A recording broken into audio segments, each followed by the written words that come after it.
আসসালামু আলাইকুম বন্ধুরা, শাফি 360 ল্যাবসে আপনাকে স্বাগতম। আপনি যদি নেটিস রাউটার ব্যবহার করে থাকেন তাহলে মূলত এই ভিডিওটি আপনার জন্য। আজকের ভিডিওটিতে আমি আপনাদের সাথে শেয়ার করব কিভাবে নেটিস ওয়াইফাই রাউটারের লগইন, ইউজার নেম এবং পাসওয়ার্ডটি পরিবর্তন করতে হয়। এই কাজটি আপনি আপনার হাতে থাকা স্মার্টফোন দিয়েই করতে পারবেন।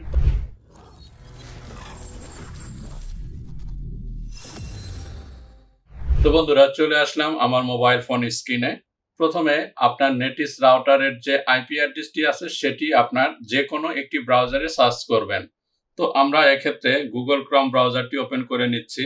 তো সার্চ করার পরে এখানে আপনাকে আইপি অ্যাড্রেসটা টাইপ করতে হবে। আমরা জানি নেটিস রাউটারের আইপি অ্যাড্রেসটি 192.168.1.1, দেন সার্চে ক্লিক করব।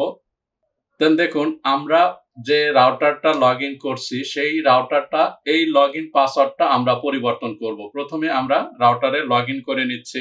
এটির মডেলটা আপনারা দেখে নেবেন, নেটিস ওয়াইফাই 2409E, অর্থাৎ আপডেটেড ভার্সন। এটা পুরাতন যদি আপনার রাউটার হয়ে থাকে তাহলে কিন্তু আপনারা অ্যাডভান্স অপশন থেকে চেঞ্জটা করতে পারবেন। তো আমরা প্রথমে লগ ইন করে নিব রাউটারে। তো আমরা রাউটারে লগ ইন করে নিয়েছি। এখন দেখুন 3 লাইন অপশন আছে, এই 3 লাইন অপশনে ক্লিক করব। তো বন্ধুরা, আমরা 3 লাইন অপশনে ক্লিক করার পরে দেখুন নিচে অনেকগুলো অপশন আছে, হোম, নেটওয়ার্ক, অ্যাপ্লিকেশন, দেন টুলস। ওকে, আমরা টুলস অপশনে ক্লিক করব। টুলস অপশনে অনেকগুলো অপশন আছে, দেখুন অ্যাডমিন পাসওয়ার্ড। আমরা চেঞ্জ করতে চাচ্ছি এই রাউটারের অ্যাডমিন লগ ইন পাসওয়ার্ডটা। তো আমরা এখানে অ্যাডমিন পাসওয়ার্ডে ক্লিক করব। তো দেখুন এখানে নিউ পাসওয়ার্ড, আপনাকে পাসওয়ার্ডটি কিন্তু কনফার্ম করতে হচ্ছে, অর্থাৎ আপনাকে কিন্তু ওল্ড পাসওয়ার্ডটা টাইপ করতে হচ্ছে না। তো আমরা জাস্ট নিউ পাসওয়ার্ড দিব, যে কোনো একটা পাসওয়ার্ড দিব। দেন পাসওয়ার্ডটা পুনরায় কনফার্ম করব। পাসওয়ার্ডটা কনফার্ম করার পর জাস্ট সিম্পলি ওকে অপশনে ক্লিক করব। ওকে অপশনে ক্লিক করার পরে কিন্তু আমার রাউটারটা লগ আউট হয়ে গিয়েছে, অর্থাৎ আমি এই ব্রাউজার থেকে লগ আউট হয়ে গিয়েছি। জাস্ট আমরা নতুন পাসওয়ার্ড দিয়ে আবার লগ ইন করব।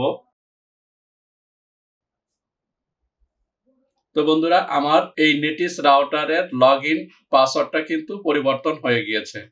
তো বন্ধুরা, আশা করি বুঝতে পেরেছেন যে কিভাবে মোবাইল ফোন দিয়ে আপনার নেটিস রাউটারের লগ ইন, ইউজার নেম, পাসওয়ার্ডটি পরিবর্তন করতে হয়। যদি ভিডিওটি ভালো লেগে থাকে তাহলে অবশ্যই ভিডিওটিতে একটি লাইক দিয়ে বন্ধুদের সাথে শেয়ার করুন। আর যারা এখনো আমাদের চ্যানেলটি সাবস্ক্রাইব করেননি তারা অবশ্যই চ্যানেলটি সাবস্ক্রাইব করবেন। ভালো থাকবেন, সুস্থ থাকবেন, ধন্যবাদ।